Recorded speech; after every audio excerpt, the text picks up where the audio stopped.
Jiri Prochazka, my man, my samurai, what can I even say, man? I told you Khalil vs Jiri would be the people's main event, it was the main event in my book, and oh boy did they deliver. Before I even think of the other fights and the finishes, which we got many by the way, never thought I would say this, but even Merab was so close to a knockout, so that was nice. Anyway, before we talk about all that, let's break down that masterclass of a performance by Jiri Prochazka. I saw a tweet saying Jiri won by no game plan, no defense, no strategy, just the warrior spirit and vibes. I don't know if I agree with that fully, but I agree at least on some level. I think Jiri having wild movements, unpredictable striking patterns are all a part of his bigger strategy in a way. Of course, I'm not saying he planned this entire fight to go exactly like this. For instance, in the first round, I admit Khalil looked a lot better. I guess Jiri had some water on his feet that he stepped on or something. Whatever it was, he was moving very weird and slipping constantly. And I mean that as in very weird even compared to the usual Prochazka style. Let me tell you though, at least in the first two rounds, when these fighters were clashing in the middle, Khalil always got the best of the exchanges, and it's easy to look over them now knowing the results, yet even the betting line was moving in the favor of Khalil like crazy. I thought that was insane by the way. I picked Jiri to win this, and while the first round was kinda hard to watch, it didn't worry me that much. In the second, Jiri started picking it up, especially with the jab, and now you know it's easy to underestimate the damage done with the jab, but Jiri really started landing it in that round, and he was doing some serious damage with it. I think that helped him massively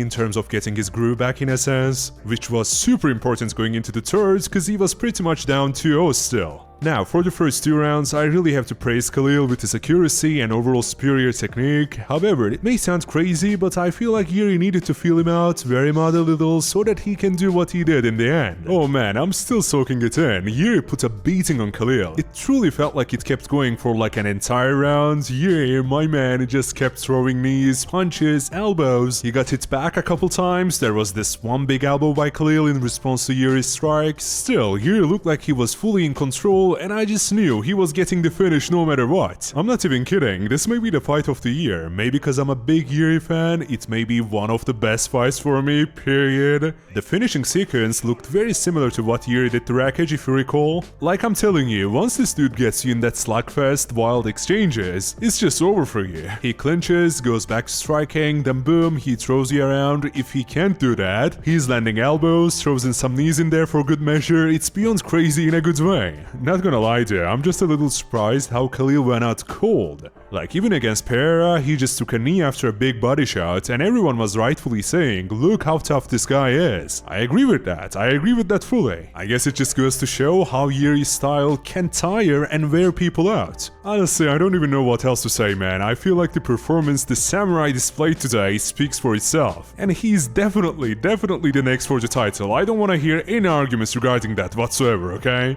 Moving on to the actual main event, I gotta say, I was wrong. I was wrong in doubting Poatan, thinking Pereira was finished, cause he showed he definitely isn't. I would say the thing that impressed me the most is not even the knockout itself, it's the mentality change he was able to do. I'm not going to come here and say I knew Pereira would get a knockout the moment I saw how aggressive he was being. No, I thought it was interesting, yes, but I really believed in a big Ank victory here, okay? I can't just lie to you. My honest thoughts are this: I think this is one of the best bounce back performances in terms of a champion claiming their belt back. Pereira showed yet again why he's special, why he's not just an ordinary striker, and congrats to him, a well-deserved win if you ask me. As for the stoppage, I don't know, I would have loved it if the fight kept going just a little bit longer, but anyone saying it's an early stoppage is kind of coping, cause Herb Dean was saying stuff to Ankalaev, so he should have done something more, but he had nothing honestly. So yeah, Alex Pereira is an absolute legend, and I was mistaken in such a major way to think he was quote-unquote done. I truly think even if he lost this, he still would be a legend simply because of that insane run he accomplished after losing to Izzy. But of course, what he did today, what he accomplished today made him into a bigger legend, that's for sure. For the main card opener, after a disaster of a first round for Joe Pyfer, he looked quite good in the second round, rocking a boost bad with his right hand, and then he just choked him out. A great performance for him, I would say, and it was nice to watch. The Zalal vs Emmett fight was also kind kind of surprising. I've never seen anyone get Josh Emmett out of there that quickly, so this was a huge statement by Zalal. The kid is talented, let me tell you that. I hope he follows this trajectory in his future fights. But yeah, for Joe and Zalal, my bandwidth is so small cause I'm so focused on Jiri and Pereira. Overall, UFC 320 was an amazing card. I think I'll have to do a longer video regarding what should be next for Pereira. There are lots of names being thrown around, such as John Jones, Tom Aspinall, a Jiri rematch. All of these sound incredible on paper, but we will have to go deeper than that, I reckon. Please do subscribe for that, let me know what you thought of UFC 320, and I'll catch you next time. Cheers!